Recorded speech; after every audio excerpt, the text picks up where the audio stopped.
Hola, vamos a hablar en este vídeo de la tendinitis del supraespinoso. La tendinitis del supraespinoso es posiblemente la peor tendinitis que podamos tener. Si tenemos que elegir una, nunca elegiremos esta, porque es muy follonera. Tiene muchos factores que van a afectar negativamente sobre ella. ¿Cuáles serían estos factores? ¿Qué factores tendríamos que ver para intentar enfrentarnos a una tendinitis del supraespinoso? Estos factores serían los siguientes. La debilidad del tendón como estructura. Tenemos que tener en cuenta que al tendón le llega muy poca sangre, unas 7-8 veces menos que un músculo, por lo tanto le cuesta mucho más regenerarse, y cuando hablamos del tendón del supraespinoso todavía más, porque tiene unos pasos muy limitados, unos pasos muy estrechos que van a hacer que llegue poca sangre, aparte de que van a provocar muchísimos rozamientos. Ahora hablaremos de ellos. Segundo factor sería el sobreuso. Es raro. En este caso, cuando alguien tiene una tendinitis del supraespinoso, que no suele venir sola, sino suele venir un complejo lesivo que abarca todo el hombro, digamos que ya no sube el brazo, no sube porque le duele. Por lo tanto, el sobreuso aquí es raro que lo veamos. Ahora, los dos factores que vienen son los que van a hacer que si no los corregimos esta lesión no la podamos superar. El primero sería el desequilibrio biomecánico, es decir, ¿cuál es el problema? ¿Por qué hablamos de esto? Normalmente, por nuestro estilo de vida, vamos cerrados, vamos con los hombros adelantados, lo hacemos todo igual. Vemos la tele en el sofá con los hombros adelantados, estamos con el móvil con los hombros, con un ordenador con los hombros, conducimos con los hombros adelantados y ya no subimos a los árboles. Desde hace mucho tiempo no hacemos la extensión de nuestro cuerpo, siempre trabajamos en flexión, vamos muy cerrados.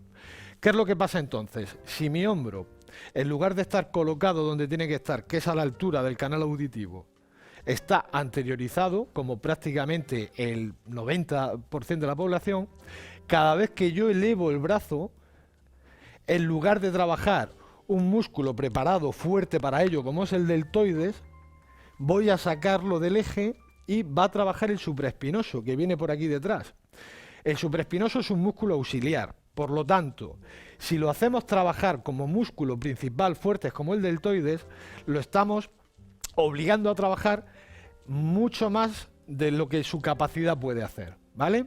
Este es el primer factor, el desequilibrio biomecánico que prácticamente tenemos todos y con los años se va acentuando, y es aquí cuando viene la tendinitis y no hay manera de salir de ella, ¿vale? Cada vez que subo el brazo, si lo subo desde aquí, el supraespinoso trabajó. Si me vengo aquí, el que trabaja es el deltoides. Esa es la gran diferencia.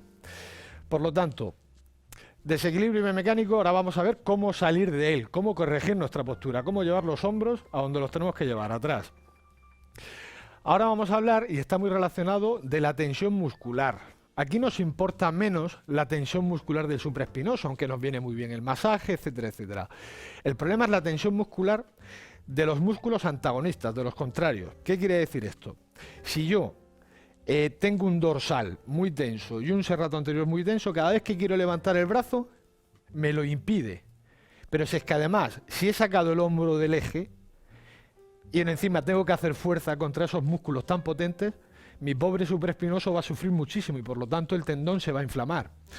Cosas que pasan, se inflama el tendón por este sufrimiento, por este trabajo excesivo del supraespinoso, pero es que el paso del tendón supraespinoso es muy estrecho y por lo tanto va a haber también un factor de rozamiento. Ese factor de rozamiento va a aumentar la inflamación. La inflamación más rozamiento, es el círculo del que hay que salir. Por lo tanto, ¿cómo podemos saber si tenemos el hombro adelantado? Con un espejo, no hay que buscar mucho más allá. Nos ponemos delante de un espejo y observamos.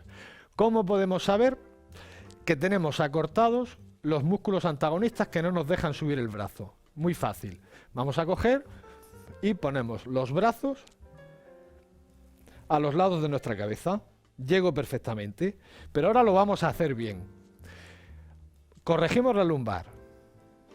Hacemos este movimiento, ¿de acuerdo? Nos quedamos sin curva lumbar, con una retroversión pélvica.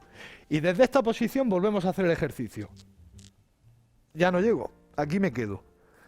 Todo este acortamiento que se está notando, normalmente ¿cómo lo hago? Lo compenso con las lumbares, pero me estoy engañando. Realmente esta es mi limitación.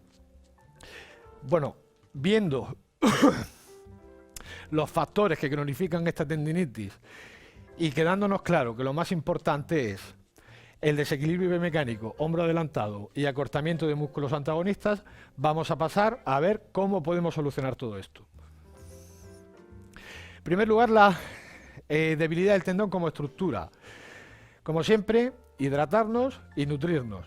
¿Hidratarnos por qué? Porque si tenemos la sangre espesa, va a ser muy difícil que llegue al tendón. Por lo tanto, a mayor hidratación, mayor riego nervioso sobre el tendón. Ahora, ¿qué más cosas podemos hacer para que el tendón, que es colágeno, se regenere?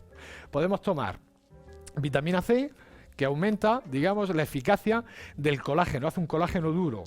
Podemos tomar magnesio, que también es un precursor de colágeno. Podemos tomar vitamina E, que va a regular la inflamación y va a hacer que los nutrientes vayan a la zona lesionada. Podemos tomar un vasodilatador, como el ginkgo biloba, que lo que va a hacer es que llegue más sangre a la zona y por lo tanto se regenere antes. Y podemos tomar un antiinflamatorio natural, el asparagofito, muy importante la inflamación en esta lesión, para que no haya roce. En cuanto al sobreuso, si existiera sería reposo. Ahora lo que vamos a hacer es, ¿qué ejercicios puedo hacer o qué acciones puedo tomar para llevarme estos hombros a su sitio? ¿Y qué ejercicios puedo hacer para soltar el dorsal y el serrato anterior? Bueno, nos va a ayudar Cristian para ello. Vamos a ver, en primer lugar, qué podemos hacer, quítate la camiseta, para llevarnos los hombros hacia atrás. En primer lugar, estar pendiente. ¿Y cómo vamos a estar pendientes? Con alguien que nos avise permanentemente, que nos diga, echa el hombro hacia atrás, echa el hombro hacia atrás. Eso lo va a hacer, echa el hombro hacia atrás, el neurotape. Lo vamos a utilizar en su función, digamos, de corrección postural. Esta banda le va a estar diciendo a Cristian permanentemente que eche el hombro hacia atrás, incluso cuando Cristian no lo sepa. Es decir, a nivel subconsciente le va a estar dando el mensaje de que eche su hombro hacia atrás. Es una ayuda. Realmente, ponte un momentito de perfil. Relájate, que se vaya el hombro hacia adelante. Cristian puede echar los hombros hacia adelante, pero las cintas le están diciendo vente, y así él voluntariamente puede sentarse bien, puede caminar bien, tiene que hacer un esfuerzo, pero hay alguien que le está avisando. Ahora vamos a pasar a la pared a hacer un ejercicio de cadena muscular, de estiramiento de cadena muscular, precisamente para posteriorizar el hombro.